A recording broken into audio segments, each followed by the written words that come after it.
नमस्कार, श्री स्वामी समर्थ.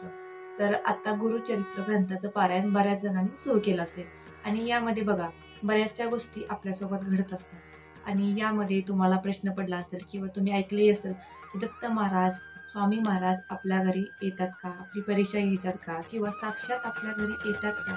तुम्ही ऐकले असेल तर बऱ्यापैकी या प्रश्नाचं उत्तर मी देण्याचा प्रयत्न करणार आहे. बघा जेव्हा आपण पारायणाला बसतो त्यावेळेस खरंच दत्त महाराज येतात किंवा तर स्वामी महाराज येतात. तर ज्यावेळेस आपण पारायणाला बसतो त्यावेळेस आपल्या साईडला आपण आपण ज्यावेळेस स्वच्छ अंघोळ वगैरे करून धुतलेले वस्त्र घालून आपण बसायचं असतं आणि त्यावेळेस बघा आपण स्वतःला बसण्यासाठी एक आसन टाकतो. त्याचबरोबर शेजारी अजून एक आसन टाकायचं जेणेकरून आपलं पारायण ऐकण्यासाठी दत्त महाराज, स्वामी महाराज येत असतात आणि त्यांना बसण्यासाठी आपण आसन टाकायचं असतं. ते आसन आपलं रिकामं करायचं असतं.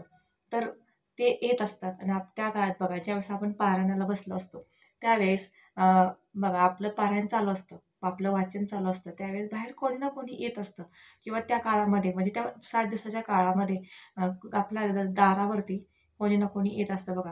कधी न येणारे व्यक्ती बी येत असतात.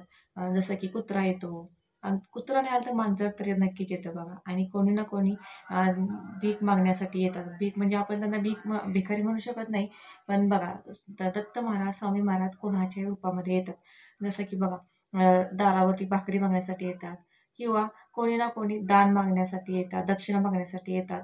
ह्या काळामध्ये आवर्जून स्वामी महाराज, दत्त महाराज तुमची परीक्षा घेत असतात, की तुम्ही घरामध्ये एवढं पारायण करताय, एवढं सेवा करताय, मग तुम्ही अन्नदान किती करताय, की तुमच्या मनामध्ये भाव किती आहे, हे पाहण्यासाठी महाराज आपली परीक्षा घेत असतात.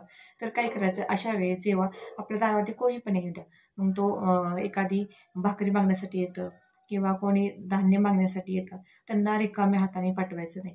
किमान त्यांना एक भाकरी तर द्या, एक चपाती तर द्या. म्हणजे थोडक्यात अन्नदान करा, कोणाचा तरी आत्मा शांत करा. तेच नाही जमलं तर मग तुम्ही त्यांना धान्य पण थोडंफार देऊ शकता किंवा एखादा कुत्रा येतो दारावरती, तर त्या कुत्र्याला तुम्ही चपाती खाऊ घालू शकता, भाकरी खाऊ घालू शकता आणि मांजर वगैरे येत असेल तर त्याला दूध वगैरे ठेवू शकताय. थोडक्यात कुठल्या ना कुठल्या प्राण्यांचा म्हणा, मुक्या प्राण्यांचा, मनुष्य प्राण्याचा आत्मा तुम्ही तृप्त करायचा. ज्यावेळेस ते खातील तेव्हा ते पण आपल्याला चांगला आशीर्वाद देतात किंवा त्यांच्या रूपामध्ये दत्त महाराज, स्वामी महाराज वास करत असतात किंवा बघा तुम्ही काही ना काही आपल्याबरोबर घडत असतं. ज्यावेळेस आपलं पारायण चालू असतं, त्यावेळेस बघा किती जण काही जणांना खूप भीती वाटते, मधूनच उठून जावंसं वाटतं आणि झोप येते, आळस, जांभळ्या येतात. तर हे का होतं असं? तर कारण की आपल्या पाठीभोवती आपल्या साईडनं निगेटिव्हिटी फिरत असते. जसं की बघा आपल्या पाठीमागचा जन्म आपल्याला माहीत नसतो किंवा मागच्या जन्मी आपले काही पाप वगैरे आहेत किंवा वाईट कर्म आहेत, ते बाहेर निघतात आणि ते आपल्याला म्हणजे ते हळू करून ते बाहेर निघतात आणि हा ग्रंथ जो आहे गुरुचरित्र, या ग्रंथाद्वारे ग्रंथ म्हणजे 5 गावे येते. हा ग्रंथ चं पारायण जर केलं तर पाठीमागचे आपले भूत, बाधा बरेचसे पितृदोष, आपले वाईट कर्म हे निघून जातात. त्यामुळे जसं बघा तुम्ही पारणाला सुरुवात केली, की ह्या गोष्टी घडतात. का घडतात? तर तुमच्या पाठीमागे जी निगेटिव्हिटी आहे, तुमचे जे वाईट कर्म आहेत, ते कर्म आपोआप निघायला सुरुवात होते बाहेर. त्यामुळे ते वाईट कर्म तुम्हाला हे चांगल्या गोष्टी करून देत नाही. त्यामुळे बघा पारायण करताना अचानकच कोणाला उठून जावं वाटतं, की बंद करू वाटतं आणि काही वेळेस असंही मनात येतं, या 7 दिवसामध्ये, की मी उगाच पारायण करते. काहीही डोक्याला झंझट लावून घेतले. म्हणजे वाईट गोष्टी आपल्याला पारायण पूर्ण करून देत नाहीत. त्यामुळे एक लक्षात ठेवायचं कितीही काय झालं तरी पण हे पारायण पूर्ण करायचं. पारायण पूर्णत्वास न्यायचं. जसं की बघा वाईट स्वप्नही पडतात किंवा अ, बऱ्याचशा गोष्टी काही-काहींचं तर बघा डोळ्यातून पाणी येतं. पारायण चालू असताना डोळ्यातनं पाणी येतं. मग हे डोळ्यातनं पाणी म्हणजे ते रडत नसतात, पण ते पाणी येत येत असतं. म्हणजे वाईट काही ना काही जी निगेटिव्हिटी आहे ती बाहेर पडत असते. तर घाबरून जायचं नाही. तर ह्यासाठी काय करायचं? काही ना तर अगोदर इतकी भीती असते की नियम कडक असतात किंवा हे जे काही बाकीच्यांचे अनुभव ऐकून काही जण करत नाहीत. तर काय करायचं? सर्वात अगोदर मी तुम्हाला सांगते, जेव्हा तुम्ही पारण्याला बसणार आहात, त्याच्या अगोदर दत्त महाराजांना दत्त महाराज, स्वामी महाराजांना तुम्ही भस्म बघा, भस्म कोणी इबीर म्हणतं, कोणी भस्म म्हणतं. तो प्रत्येकाच्या घरामध्ये असतो किंवा नसेल तर तुम्ही तो आवर्जून त्या पूजेमध्ये वापरा. आणि त्याचं पूजेमध्ये काय करायचं तर तो स्वतःच्या अंगाला लावून घ्यायचं. म्हणजे अंगाला कुठं कुठं लावायचं, इथं कपाळाला आपल्या अशी पट्टा ओढायचा, इकडं दोन्ही दंडाला इकडे इकडे आणि पोटावरती दोन्ही साईडला इकडं असे 2 म्हणजे पट्टे ओढून घ्यायचे. त्याने काय होतं माहिती आहे का, ज्यावेळेस तुमच्या भस्म म्हणजे त्याच्या नावातच बघा सर्व आहे.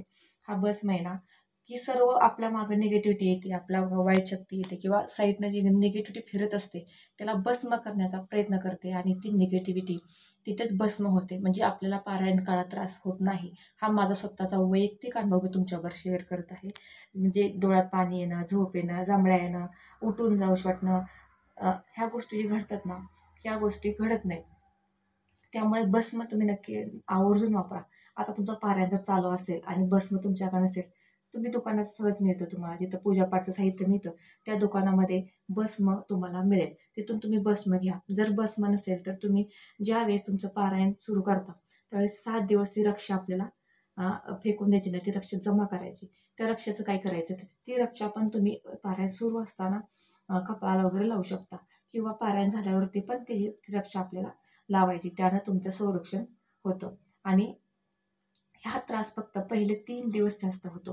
म्हणजे बघा ज्यावेळेस महाराज पण परीक्षा घेतात, की हा खरंच पारायण मनापासून करतोय का? किंवा ह्याच्यामध्ये किती दिवस म्हणजे थोडक्यात संयम संयम किती आहे हे पाहतात. कारण की हा इतका त्रास झाल्यावरती बऱ्यापैकी जर काय वाटतं की ते सोडून द्यावं, पुढं कंटिन्यू करायचं नाही. खूप त्रास होतोय, आपण एवढं करून पण आपलीच परीक्षा का घेतोय देव असं वाटतं. पण नाही, ती तुमची परीक्षाच असते. स्वामी महाराज बघत असतात. त्यामुळे तुम्ही कंटिन्यू करायचं, थांबायचं नाही. सुरुवातीचे पहिले 2 ते 3 दिवस त्रास होत असतो. पण त्याला पण तुम्ही भस्म लावा. 7 दिवस कंटिन्यू भस्म लावा. काही होत नाही. आणि त्याचबरोबर रोज पारायणाला बसायच्या अगोदर सगळ्या घरामध्ये गोमूत्र शिंपडायचं. आता तुम्हाला गोमूत्र असं केंद्रामध्ये मिळतं. केंद्रामध्ये सहज गोमूत्र मिळतं. हे गोमूत्र तुम्ही शिंपडायचं. आणि जर अगदीच हे गाईचंच गोमूत्र आहे, पण हे केंद्रातलं आहे. जर तुम्हाला शुद्ध गाईचं, जर तुमच्या घरी गाई वगैरे असेल किंवा गाईचं कुठून शुद्ध मिळेल तर अतिउत्तम आहे. ते तुम्ही रोजचे रोज शिंपडायचं घरामध्ये. एका फुलावरती घ्यायचं, सगळ्या घरामध्ये शिंपडायचं किंवा आंब्याच्या पानानं वगैरे शिंपडलं तरी चालतं. आणि स्वतःच्या अंगावर पण थोडं शिंपडायचं, सगळीकडे शिंपडायचं. जेणेकरून पूर्ण घर पवित्र होऊन जातं आणि जी काही निगेटिव्हिटी ती पण त्रास होण्यास मदत होते. त्यामुळे गोमूत्र नक्की आवर्जून वापरा, भस्म वापरा आणि हे पारायण पूर्ण करा. आणि त्याची समाप्तीच्या वेळेस कशी करायची याचा व्हिडिओ आपल्या चॅनलवरती आलेला आहे. जर समाप्तीविषयी तुम्हाला काही प्रश्न असतील तर कमेंटमध्ये सांगा, त्याच्यावरती पण व्हिडिओ बनवेल. तर बघा त्या काळामध्ये आणि आपलं पारायण पूर्णत्वास आपण न्यायचं असतं. 7 दिवस पारायण करायचं. 8व्या दिवशी सांगता करायची. सांगता करताना ब्राह्मणाला शिधा द्यायचा किंवा ब्राह्मण जोडपं जीव घालायचं आणि नंतर ग्रंथ हलवायचा. तो कसा करायचा, काय करायचं याची संपूर्ण माहिती आपल्या चॅनलवरती आहे. आणि या काळामध्ये म्हणजे जो स्वयंपाक करतो आपण समाप्तीला, तो स्वयंपाक उद्यापनाला बिना कांदा लसूणचा आपल्याला करायचा असतो. मग तो कसा करायचा, कसे मसाले तयार करायचे याचा पण आपला व्हिडिओ चॅनलवरती आहे. तो नक्की तुम्ही पहा किंवा मला कमेंट करा. परत त्याच्यावरती एक व्हिडिओला बनवला जाईल. तर ही जी काही मला माहिती होती मी तुमच्यासोबत शेअर केली. बरेच जण म्हणजे घाबरतात व्हिडिओ बघून. तर नाही का त्याचे नियम खूप कडक आहे. त्यामुळं अगोदर पारायण सुरू करणे अगोदरच ते करत नाहीत. तर नक्की सर्वांनी पारायण करा. खूप म्हणजे मनुष्य जन्माला येऊ एकदा तरी ह्या ग्रंथाचं पारायण नक्की करा.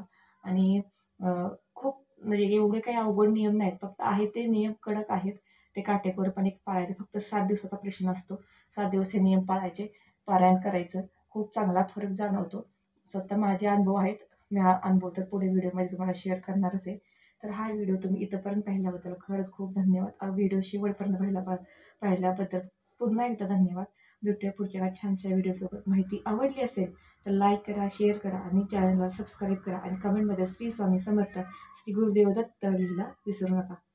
हा व्हिडिओ आजचा व्हिडिओ काय जी माहिती सांगितली, झालेली सेवा स्वामींच्या दत्त महाराजांच्या मी अर्पण करते. हा व्हिडिओ इथंच थांबवते. श्री स्वामी समर्थ, श्री गुरुदेव दत्त.